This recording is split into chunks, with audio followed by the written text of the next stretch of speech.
அதுங்கிறதுக்கு ருச்சி ஏற்படணும்னா அந்த பாஷை தெரிஞ்சிருக்கணும். ஓரளவுக்கான முன்னாடி சம்ஸ்கிருதம் தெரியல இப்ப தமிழ் தெரியல ஆரம்பிச்சுட்டோம். குழந்தைகள்ட்ட என்ன சம்ஸ்கிருதமா ரொம்ப உபன்யாசங்கள்லாம் சொல்லிண்டா குறைச்சுங்கோன்னா சரின்னு தமிழுக்கு வந்தோம். இப்ப நீ சொல்ற தமிழே புரியலன்னு அப்புறம் மேல எங்க போறதுன்னு தெரியல. இப்போ ஏதான ஒரு பாஷையில் ஆங்கிலத்துல என்ன சொல்லலாம், சொல்லிட்டுதான் இருப்போம், ஏதான் போறோம் வரோம் எல்லாத்தையும் சொல்லிட்டு இருக்கோம்னாலும் ரசிக்காது. எதுல கேட்டா ரசிக்குமோ அதுலதான் ரசிக்குமே தவிர எத்தனைதான் மொழிபெயர்க்க பார்த்தாலும் எவ்வளவு தூரம் மொழி பெயர்த்தர முடியும்? அழ்வார் பாசுரத்தை மொழிபெயர்த்தா 204 சொல்ல முடியும். இந்த ஈரச் சொற்கள் அந்த பாஷையில கேட்டாத்தானே நமக்கு புரியும். சாதித்தார் அழிங்கார் சுவாமி கரபுரண்டோடிடும் காவிரியாரே ஆற்றடை கிடப்பதோர் 5 தலை அறவே 5 தலை நாகப்பாம்பு நடுவுல கிடக்கிறதான். அவ்வரவம் சுமப்பதோர் அஞ்சன மலையே, அந்த அரவன் தான் ஒரு மலையை சுமக்கிறது மை மலை.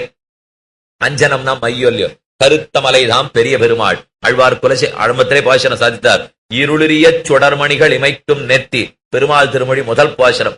இருளுரிய சுடர்மணிகள் 1000 பணாமண்டலம் ஆதிசேஷனுக்கு, அதுல ஒன்னொன்னிய ரத்தனம் மாணிக்கம் ஒதிச்சிருக்கான். அப்படி ஒரு தடவை தலை அசைச்சார்னா 1000 ரத்தன கல் இப்படி எப்படி ஒளி வீசறதான். அந்த ஒளியில கீழே பார்த்தா கிடக்கிறதுனா ஒரு பெரிய கருப்பு ரத்தனம்.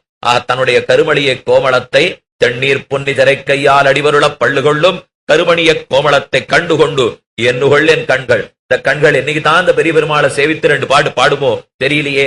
மாயோனை மணத்தூணே 10 நின்று என் வாயார என்னுகொலோ வாழ்த்து நாளே. நடுவுல கிடக்கிறது அஞ்சன மலை.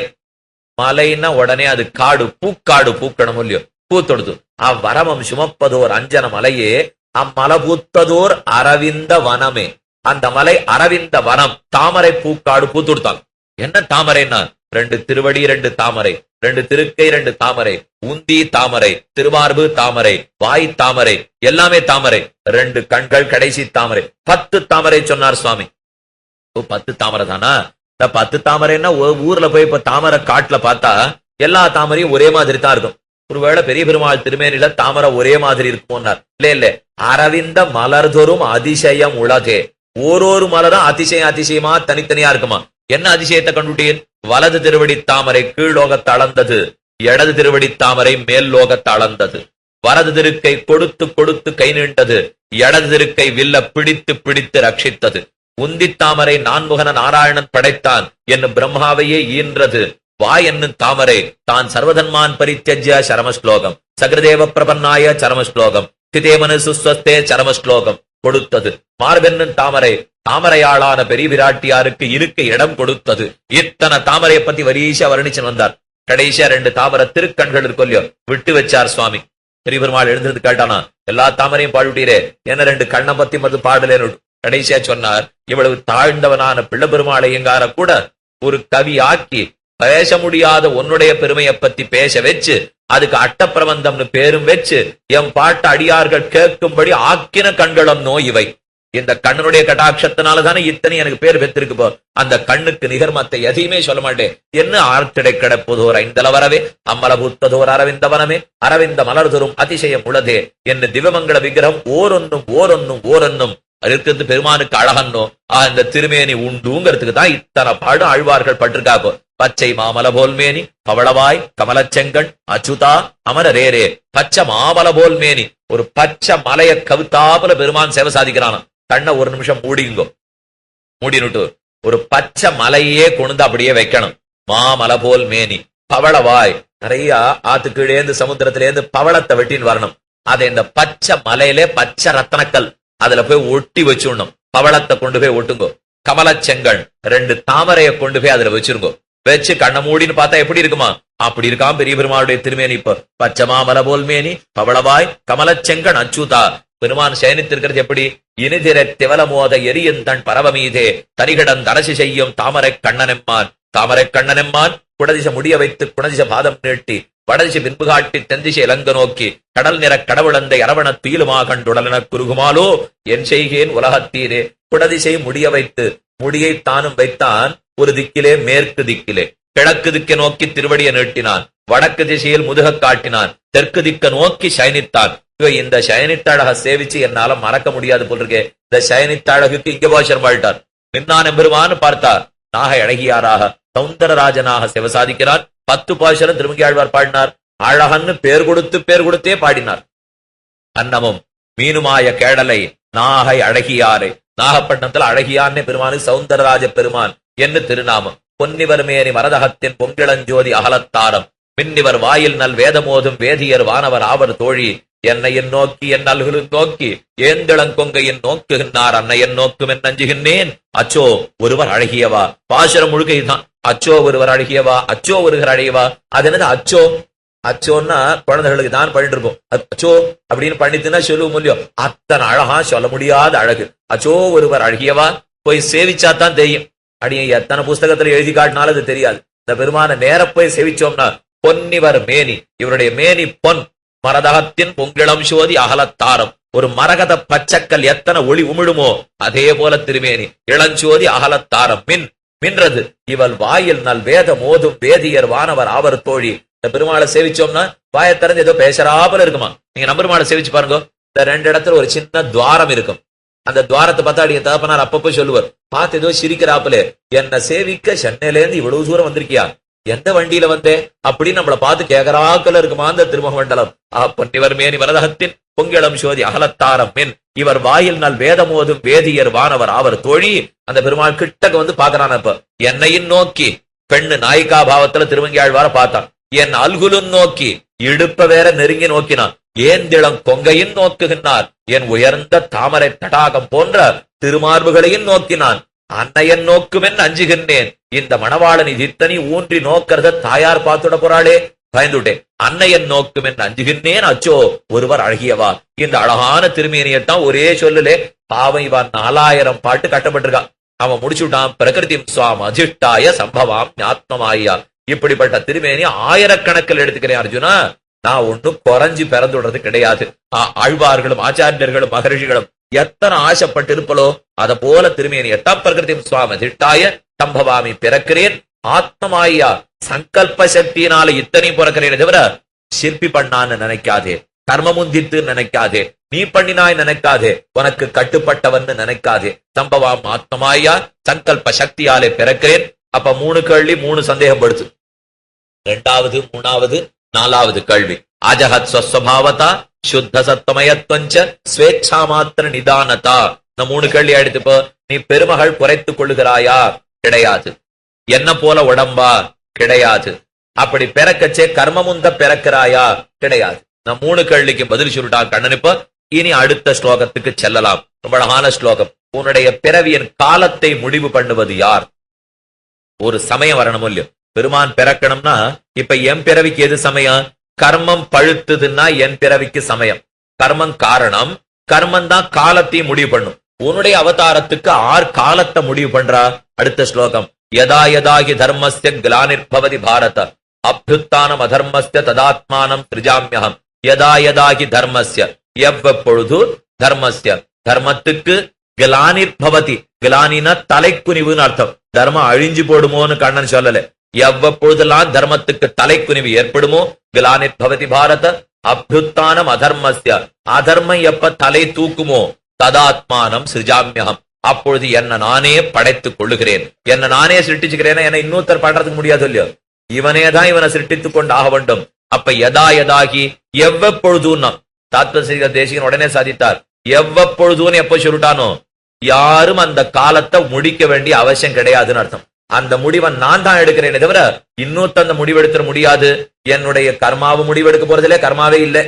இன்னொருத்தன முடிவெடுக்க போறதில்லை, எல்லாரும் எனக்கு அடங்கினவா. அதனால யதா யதாகி தர்மஸ்ய, தர்மத்துக்கு தலைக்குனிவு ஏற்பட்டால் கிலானிர்பவதி பாரத அப்யுத்தானம் அதர்மஸ்ய ததாத்மானம் திரிஜாம்யகம். தர்மம் தலையை குனிஞ்சா அதர்மம் தானே தலையை தூக்கும். இந்த 2ஐயும் சேர்த்து சொல்லியிருக்கான். இப்ப கண்ணன் ஒரு தராசு தட்டு பிடிக்கிறோமோ இல்லையோ, இந்த தட்டு இந்த பக்கம் குறிஞ்சதுன்னா இந்த தட்டு தானே இன்னொரு பக்கம் வசரும். அதே மாதிரி தர்ம உலகத்துல தலையை குறிஞ்சதுன்னா அதர்மம் தானே தலையை தூக்கத்தான் தூக்கும். யதா யதாகி தர்மஸ்ய கிலானிர்பவதி. வேடிக்கையா ஒருத்தர் சொன்னார், தர்மம் தலையை குனிஞ்சுட்டா பிறந்து விடுறேனாங்கிறானே கண்ணன். இன்னும் பிறக்கலையே இந்த யுகத்திலே. இன்னும் வாஸ்தவம் கலியுகம் முடியறதுக்கு இன்னும் ரொம்ப காலம் இருக்கும் இல்லையோ. கல்கி கடைசியில தான் புரிப்பார். அப்ப என்ன நினைச்சுக்கணுமா? தர்மம் இன்னும் தலையை குனியலேன்னு வச்சுக்கணும். அதனாலதான் அவன் புற குனிஞ்சா பிறந்துருவேன்னு சொல்லியிருக்கான். எப்ப பிறக்கலையோ தர்மம் தலை குனியல. உடனே ஒருத்தர் சொன்னா, தலை குனியாத்துக்கே தர்மம் இந்த பாடுபட்டதுன்னா இன்னும் குனிஞ்சா எத்தனை பாடுபடுமோன்ற. இந்த தர்மம் தலையே குனியல, அதுக்கே இந்த ஊர் படுத்துற பாடு நம்மால தாங்கல. இப்போ யதா யதாகி தர்மஸ்ய கிலானிர்பவதி பாரத அப்யுத்தானம் அதர்மஸ்ய ததாத்மானம் சிருஜாம்யகம். என் எம்பெருமான் பிறக்கிறான். திரீணிபதா விசக்கிரமே விஷ்ணுர்கோபா அதாப்தா ததோ தர்மாணி தாரையன். எம்பெருமான் திரீணிபதா விசக்கிரமே உலகத்தை எல்லாம் தாவிழந்தவன் பிறந்தான். ததோ தர்மாணி தாரையன், எத்தனை விதமா பிறக்கணுமோ பிறக்கிறான். இச்சா கிரகீத அபிமதோரு தேகான்னு சொல்லுவார்கள். தன் இச்சையால் என்னென்னமோ தேகத்தை தரித்து கொண்டு எவ்வப்பொழுது பிறக்க வேண்டுமோ பிறக்கிறான். எதா எதாகி தர்மஸ்ய கிளானித்பவதி பாரத அப்யுத்தானம். அப்யுத்தான தலை தூக்கிறது.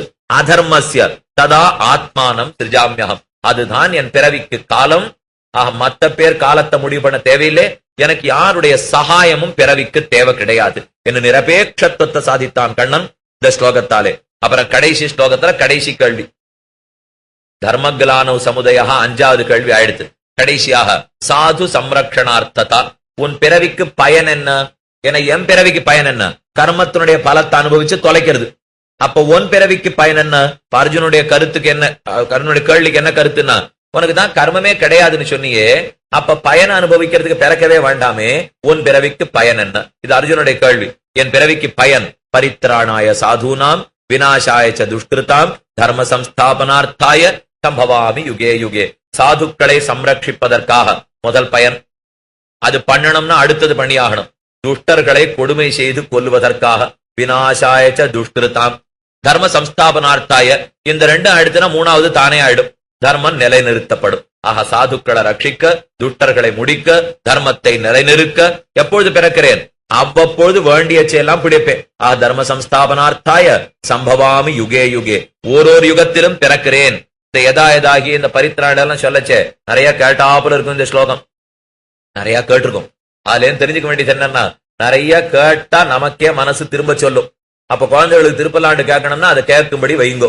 அடிக்கடி கேட்டதுன்னா மனசு தானே அதை திரும்ப சொல்லிட்டேதான் இருக்கும். இதை நிறைய கேட்டிருக்கும் இல்லையா? மகாபாரதம் பல வருஷம் பார்த்தோம். ஆரம்பிச்சே தான் எதா எதா தர்மஸ்ய கிலானித்பவதி பாரத அப்யுத்தானம். இது ஏதோ இது கீதையில இருக்கா அப்படின்னு கேட்போம். கடைசியில ஒருத்தம் இது எல்லாத்தையும் முடிஞ்சிட்டு கடைசியில வரைச்ச பரித்ராணாய சாதுனா வினாய். இது நாங்க வேற யாரோ எழுதினத்தான் நினைச்சிட்டு இருக்கோம். இது கண்ணன் எழுதினது போல் இருக்கு, இது வேதவியாசரா எழுதி வச்சிருக்காருன்னு கேட்கிற அளவுக்கு இன்னைக்கு ஊர் இருக்கு. இப்போ பரித்ராணாய சாதுனாம் விநாசாய ச துஷ்கிருதாம் தர்ம சம்ஸ்தாபனார்த்தாய சம்பவாமி யுகே யுகே. சாதுக்களை ரட்சிக்கன்னு சொன்னா கண்ணன். தந்தை வந்துருக்கு. சாதுக்கள்னா ஆறு. நம்ம இப்ப எந்த இடத்துல எதுனாலும் சாதுக்கள் உடனே கூட்டமா கூடுறாளோ இல்லையோ. இப்போ ஒரு 4 நாளா சொல்லிட்டு இருக்காள். ஒருவேளை அந்த சாதுக்கள்லாம் ரட்சிக்கிறதுக்காக சொல்றானா? அந்த சாதுக்களை பத்தி எல்லாம் இப்ப சொல்லவே இல்லை. இங்க சாதுன்னு யார சொல்றானா? யாரெல்லாம் தர்மத்தின் வழி நடப்பனோ அவன் சாது. யாரெல்லாம் பக்தனோ அவன் சாது. யாரெல்லாம் சரணாகத்தனோ அவன் சாது. யாரெல்லாம் ஸ்ரீவைஷ்ணவ தர்மத்தை உயர்ந்த கொள்கையை பின்பற்றுகிறார்களோ அவன் சாது. இதைத்தான் அழகா விஷ்ணு புராணக்காரர் சொல்லி வைத்தார். 6 தர்ம ஆச்சாரத்தை விடாமல் பின்பற்ற வேண்டும். புருஷேண பரப்புமான் ஆச்சாரவதா புருஷேண பரப்புமான். வர்ணாசிரம தர்ம ஆச்சாரவதா. வர்ணாசிரம தர்மத்தை விடாம செய்யறவன் தான் முதல்ல சாது. நான் எந்த தர்மமோ அந்த தர்மத்தை செய்யணும். நான் எந்த வரணமோ அதுக்கு தகுந்த தர்மம், எந்த ஆசிரமமோ அதுக்கு தகுந்த தர்மம், அதை பண்றவன சாதுன்னுட்டார். அடுத்தது 6 பக்தன்னு பார்த்தோம்னா பிரகலாதனை போன்ற பக்தர்கள். பிரகலாத் என்ன நினைத்தா? மலைமுகட்டிலேருந்து பிடிச்சு தள்ளி விடுறான். அப்பவும் சத்வாசக்தமதிஹி கிருஷ்ணே.